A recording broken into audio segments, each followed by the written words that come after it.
Welcome. Today we are looking at the wisdom of Solomon and the building of the temple. This is a key topic in your CRS exams. Pay close attention. Let us begin. First, let me explain how Solomon became king. King David was old and near death. His son Adonijah tried to make himself king without David's knowledge. He invited his brothers and the royal officials to a feast. But he did not invite Solomon, Nathan the prophet, or Benaiah. Nathan went to Bathsheba, Solomon's mother. He said, "Have you not heard that Adonijah has become king? Go and tell King David." Bathsheba went to David. She said, "My lord, you swore to me that Solomon would be king after you. Now Adonijah has made himself king."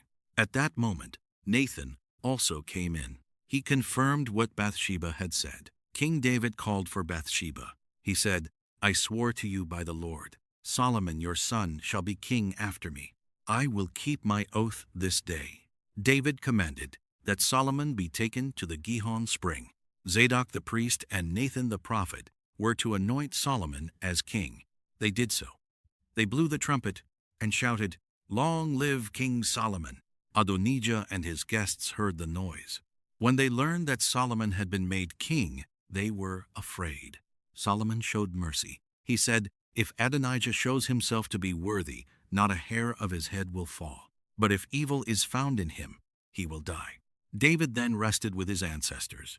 Solomon's kingdom was firmly established. Now, let me explain Solomon's request for wisdom. Solomon made an alliance with Pharaoh, king of Egypt, and married his daughter. He brought her to Jerusalem. He also loved the Lord. He walked according to the statutes of his father David, except that he sacrificed and burned incense on the high places. Solomon went to Gibeon to offer sacrifices. Gibeon was the most important high place. Solomon offered 1,000 burnt offerings on that altar. That night, the Lord appeared to Solomon in a dream. God said, "Ask for whatever you want me to give you." Solomon said, "You have shown great kindness to your servant, my father David. He walked before you faithfully. Now you have made me king in his place. I am only a little child. I do not know how to carry out my duties.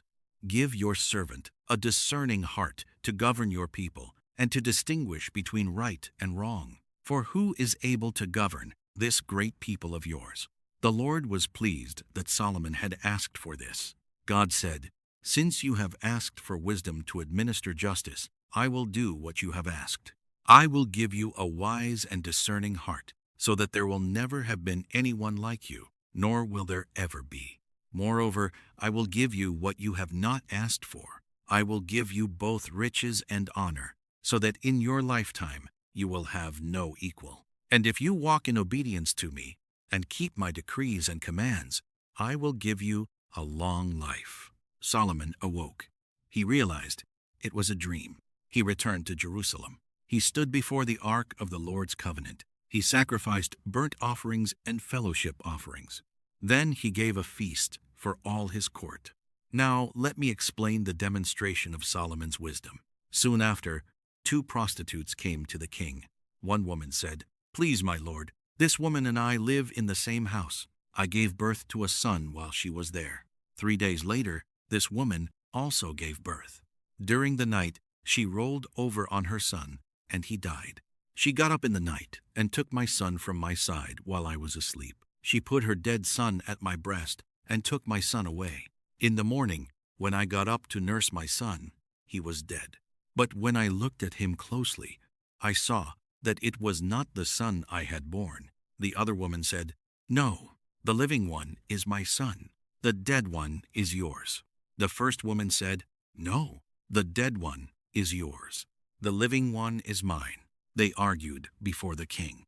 The king said, "One says, 'My son is alive, and your son is dead.' The other says, 'No, your son is dead and mine is alive.' Then the king said, 'Bring me a sword.' They brought a sword to the king. He said, 'Cut the living child in 2 and give half to one and half to the other.' The woman whose son was alive was filled with compassion for her son. She said to the king, 'Please, my lord, give her the living baby. Do not kill him.' The other woman said, Neither I nor you shall have him. Cut him in two. Then the king answered and said, Give the living baby to the first woman. Do not kill him. She is his mother. When all Israel heard the verdict, they held the king in awe. They saw that he had wisdom from God to administer justice. Solomon's wisdom was greater than the wisdom of all the people of the East and all the wisdom of Egypt. He was wiser than anyone. People from all nations came to listen to Solomon's wisdom. They were sent by all the kings of the world who had heard of his wisdom. Now let me explain the preparation for building the temple. Solomon decided to build a temple for the name of the Lord and a royal palace for himself. He conscripted laborers from all Israel. 30,000 men were sent to Lebanon in shifts of 10,000 each month. 70,000 men carried loads. 80,000 men quarried stone in the hills. 3,300 foremen supervised the work. The stone was prepared at the quarry so that no hammer, chisel, or any other iron tool was heard at the temple site while it was being built. The foundation was laid with large, costly stones. Some stones were 10 cubits long. Others were 8 cubits long. Solomon also made a treaty with Hiram, king of Tyre. Hiram had always been on friendly terms with David. Solomon sent word to Hiram, You know that my father David could not build a temple for the name of the Lord his God because of the wars. But now the Lord my God has given me rest on every side. There is no adversary or disaster. I intend, therefore, to build a temple for the name of the Lord my God. So give orders that cedars of Lebanon be cut for me. I will pay you for them. Send your men to work with my men. Hiram was greatly pleased. He said, Praise be to the Lord, who has given David a wise son to rule over this great nation. So Hiram gave Solomon all the cedar and juniper logs he wanted. Solomon gave Hiram 20,000 cores of wheat as food for his household, and 20,000 baths of olive oil. The Lord gave Solomon wisdom. There was peace between Hiram and Solomon, and the two of them made a treaty. Now let me explain the building of the temple. Solomon began to build the temple of the Lord in Jerusalem on Mount Moriah. This was where the Lord had appeared to his father David. The site was the threshing floor of Araunah the Jebusite. Solomon began building on the 2nd day of the 2nd month, in the 4th year of his reign. The temple that King Solomon built for the Lord was 60 cubits long, 20 cubits wide, and 30 cubits high. The portico at the front of the temple was 20 cubits long across the width of the building. It extended 20 cubits from the front of the temple. He made side rooms around the temple. The lowest floor was 5 cubits wide. The middle floor was 6 cubits wide. The top floor was 7 cubits wide. The temple was built using stones prepared at the quarry. No hammer, chisel, or any other iron tool was heard at the temple site. The entrance to the lowest floor was on the south side of the temple. A stairway led up to the middle level, and from there to the 3rd. He built the inner courtyard of the temple. It had 3 rows of dressed stone and 1 row of cedar beams.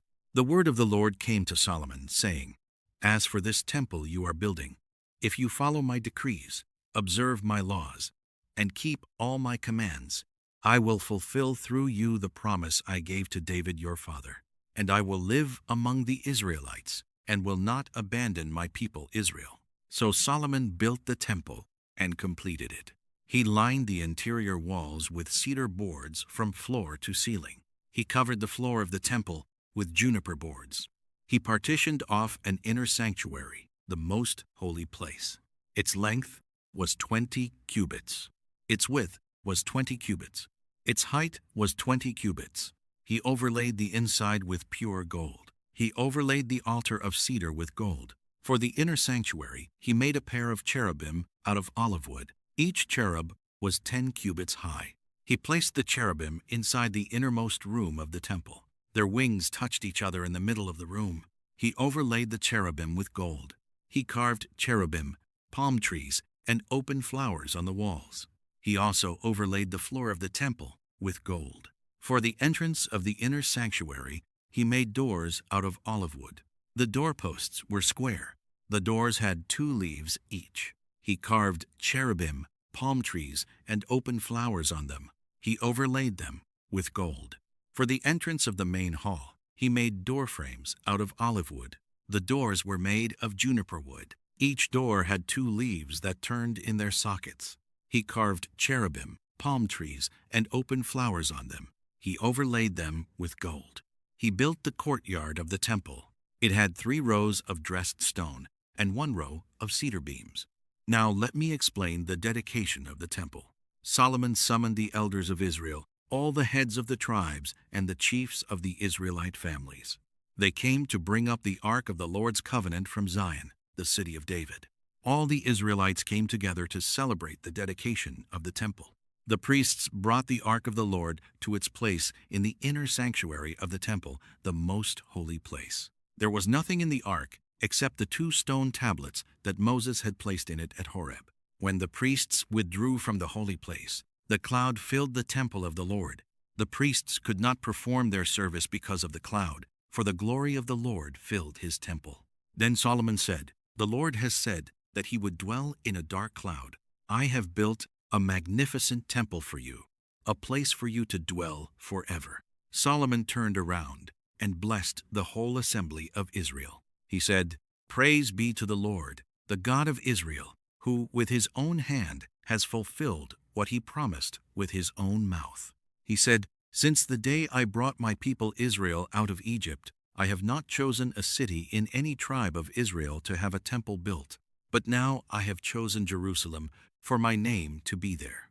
Then Solomon stood before the altar of the Lord in front of the whole assembly of Israel. He spread out his hands toward heaven and said, "Lord, the God of Israel, there is no God like you in heaven above or on earth below. You keep your covenant of love with your servants, who continue wholeheartedly in your way. Hear the cry and the prayer that your servant is praying in your presence.